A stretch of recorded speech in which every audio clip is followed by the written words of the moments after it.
Hey everyone, if you're new here, I'm Esther Perez, and if you're not new here, then you know I recently got married April of this year, 2025, and it was the world's best wedding. I had the best time. It was a destination wedding, and I think with how great it all turned out, I thought, let me make this destination wedding planning series. And so for today's episode, we're going to be talking about wedding budget hacks and how to save money on that big day. As always, I have my notes, so if you see me looking down, that's what I'm getting. So I made quite a bit of money saving hacks. The first one is, I think, a very common one. It is to DIY your centerpieces. So oftentimes at weddings, you see like these like very intricate wedding decor, like floral vases and things like that. I think a lot of times the venues are going to obviously charge you so much more than what it actually costs. And so if you're able to DIY like your own centerpieces, you'll be able to save thousands. I'm like not even kidding with you. When I got the floral package for the resort, I thought like, this is nuts. like I could literally go get some flowers from Kroger and set it up. So if you're like very particular about your centerpieces, but you don't have the thousands to spend on it, do it yourself. We literally knew like we did not need flowers as our centerpiece, which I know is a bit odd for a wedding, but like we just knew it would be such a wasted expense. So instead we did like the unofficial Mexican tradition of having a bottle on each table with the table number and then some shot glasses that they could take home. And I think with doing it ourselves, because we took the table numbers, we took the shot glasses, we were able to save so much on that. And it was just much more meaningful, I would say, doing it ourselves and knowing that like we put that together.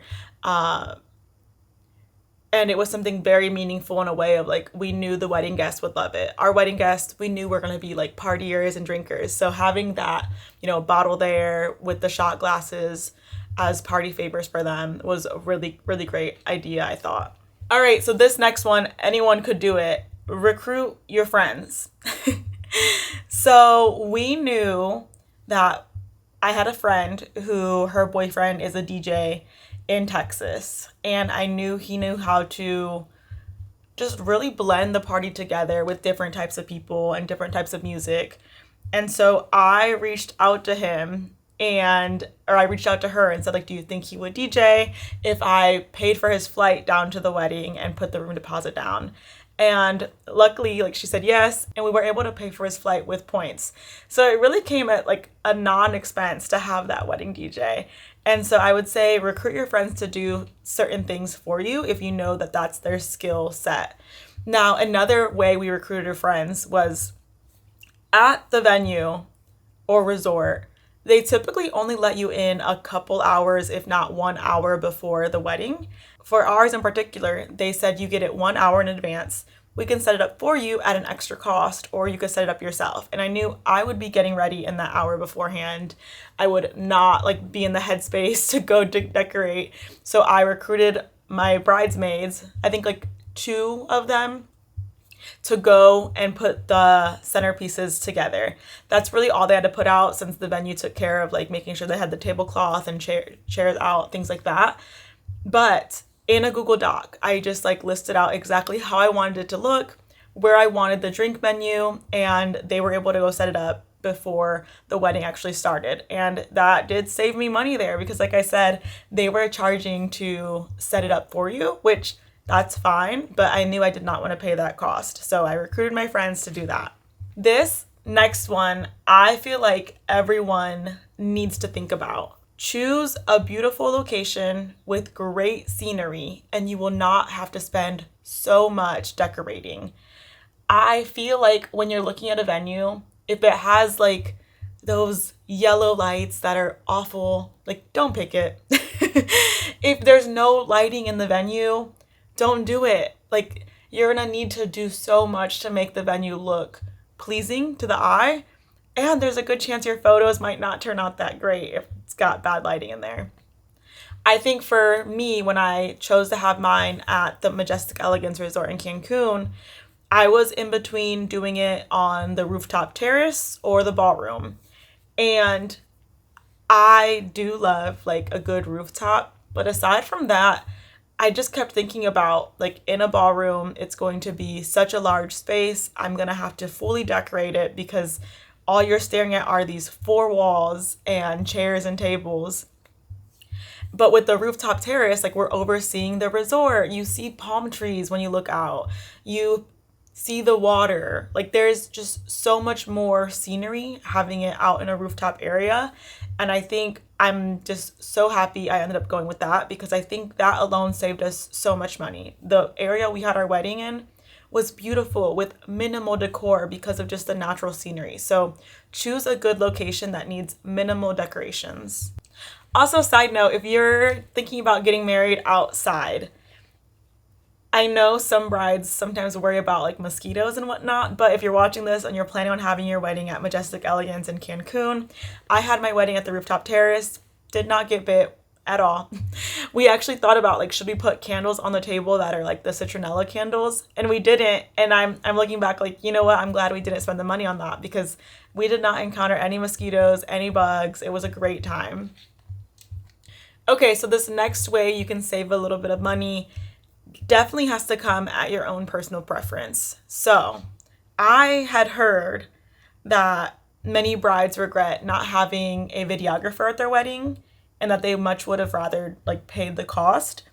And for those who might not know, videography and photography tend to be like, I would say like top 5 when it comes to expenses for a wedding, if not top 3. I knew I didn't want to have that regret. I was like, I'll get a videographer just for the ceremony. I don't want for the whole day. I just need the ceremony because we actually had a content creator there who was with us the whole day at a much cheaper price. And I thought, okay, like she'll take videos of like the actual reception and the party time. But as far as having a professional videographer, I opted to only have them there for the ceremony. And I'm very happy we did that. So if you're trying to save money when it comes to like photography or videography, really think through like at what points will people absolutely not be taking photos or videos? Like where would they not have their phone out or camera out? And I think that really helped. All right, I might get crucified for this next one, but I think it's been like a ongoing trend happening and I'm really happy that I participated in it. So the next one is skip the extra flowers. Your groomsmen and bridesmaids do not need an extra identifier. I remember weddings and like seeing everyone like have the stuff on them and like I don't think it gave like that extra appeal enough for me to be like I have to do that. So at my wedding, my girls just all wore the same bridesmaid's dress. You knew they were bridesmaids. Same with the groomsmen. They had the same tux. So we didn't do like the extra flowers and I'm really happy we didn't because I think it was coming out to be pretty pricey if we did. And so once again, I knew I was someone that didn't need all the extra flowers. So I'm happy we skipped this because that would have been a wasted expense in my opinion. Okay, so this next one is a bit controversial, but no save the dates. So since it's a destination wedding for us, we decided to opt out of save the dates and instead sent out one invitation. And it was really cute. It looked like a boarding pass and it let them know the date of it, where it was at. And we sent it out maybe a year and like 4 months in advance. We knew we wanted to give people the most time possible to make payments on this trip. And so we sent it out, and with that invitation, we also sent out a separate card that said like, this is the only paper invite you're going to be getting. Please reach out to the travel coordinator to start setting up your trip. And that was it. And I liked that we did it just once. I feel like if you have to send out a million reminders, then maybe they don't need to go, because anyone that finds your wedding to be very special and important to them will absolutely mark it on their calendar as soon as they hear about it. I had friends who like verbally, I was telling them like, hey, we got the date, and they were putting on their calendars, asking when they can start making payments. Whereas there's other people who I feel like had a bunch of reminders and still like didn't go. So if you feel like you have to spend the money to send out a bunch of save the dates and invites, like I want you to like reprioritize where you're spending your money, because like I said, if you have to constantly remind someone about your big day, then maybe it's just not meant to be for them to be there. This one is I want to say specific to resorts, but it also might be for local weddings as well. But it is to trust your local vendor. So with the resorts in Cancun, at least from what I saw, most of them have a fee surrounding external vendors that come onto the resort. At Majestic Elegance, there was like a flat fee if you decided to bring in an external vendor of, I want to say like $1,000. It was something very high. So if you decided to bring in a makeup artist, you'd have to pay for them to come in and then pay for the service. If I wanted to bring in an external DJ, I'd have to pay that $1,000 per person that is part of that vendor. And then on top of that, pay for their service. I hope that's making sense, and I can make a separate video more about this in particular because this was one piece that I was not expecting and that I really did not hear much about. But it ended up being like just very costly if you wanted to have any vendor that was not one of the approved vendors at the resort. And so we decided, like, I just did not think it would be that smart financially to look up this great photographer and say, like, we're going to bring them in and pay the $1,000. Or what I've seen other people do is they go around paying for the external vendor and instead just pay for that person to have a room at the resort. I did not feel like doing all that. So I said, you know what, we'll just go with the local vendors that they're letting us know we can use with no extra cost. As you know, if you watched my last video, we went with Love and Vows for our photography and videography, and I was beyond happy with it.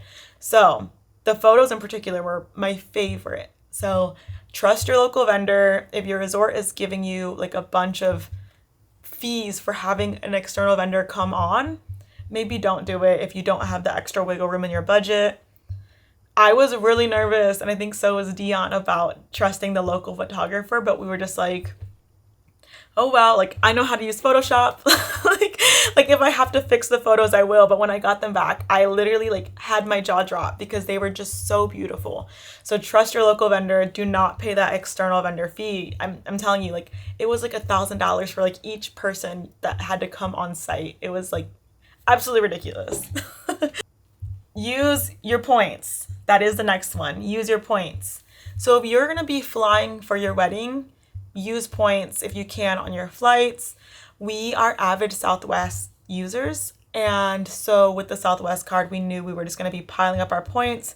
We used points on our flights, we used points on the DJ's flights, and I think that alone saved us thousands right there. So if you are planning on getting married elsewhere where you have to travel, get some type of credit card. I do suggest Southwest, and I'll put the referral link in the video description because I think Southwest has been really amazing to work with when it comes to the point system.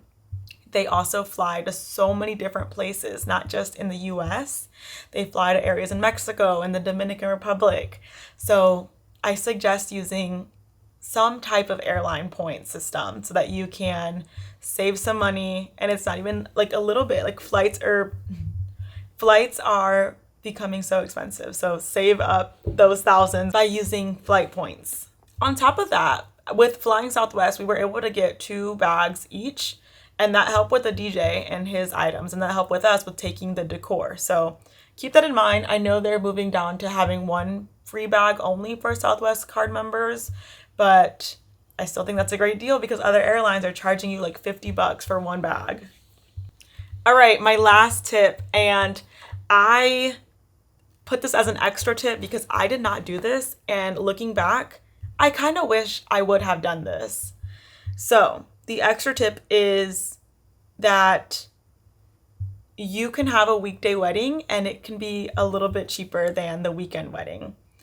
Now, having your wedding typically on a Thursday costs thousands less, at least $1,000 less than having your wedding on a Saturday. So if you're able to swing it and do like a Thursday wedding, I do suggest trying that.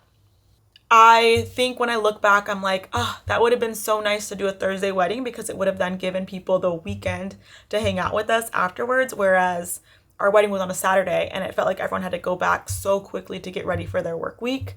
So I think if you're someone that wants to spend time with others after the wedding, maybe try a weekday wedding. And then that way into the weekend, they can hang out with you there at the resort. Now, if you're staying local, my friend is currently planning her wedding, and it is a local wedding, and she said it is significantly cheaper to do a weekday wedding. She actually chose Friday, and I wouldn't have imagined Friday would be that big of a difference, but she said, yeah, Friday wedding versus a Saturday wedding is a huge difference. So definitely look into the days. I think for us, we thought like a weekend wedding would make it easier for someone to get down to Cancun. But going back to that thought of like, if someone wants to go to your wedding, they will make it. They will be able to prioritize it. They will absolutely go to it and not miss it. So I would say when planning your wedding, like, just really think about yourselves, because it is your wedding, it is about you, and whoever wants to be there to celebrate with you will be there. So those are the wedding budget hacks and how to save thousands on your big day. I hope you found this helpful. If you did, don't forget to like and subscribe. And if you have any extra questions, please drop it in the comment section. Like I said, I loved my destination wedding. I just loved it so much. I constantly get asked like how it went, and I'm just like, I could get married every week. It was the best week ever. We specifically had it at Majestic Elegance in Cancun, like I've mentioned before. And for any bride thinking about getting married there, I cannot recommend it enough. So thanks for watching, and do not forget to like and subscribe so you can get more content like this all throughout the month of August. I'll be dropping different wedding planning videos, more geared towards destination wedding, but there will be some general wedding planning items. So definitely follow along to get more of that content. Thanks. I'll see ya.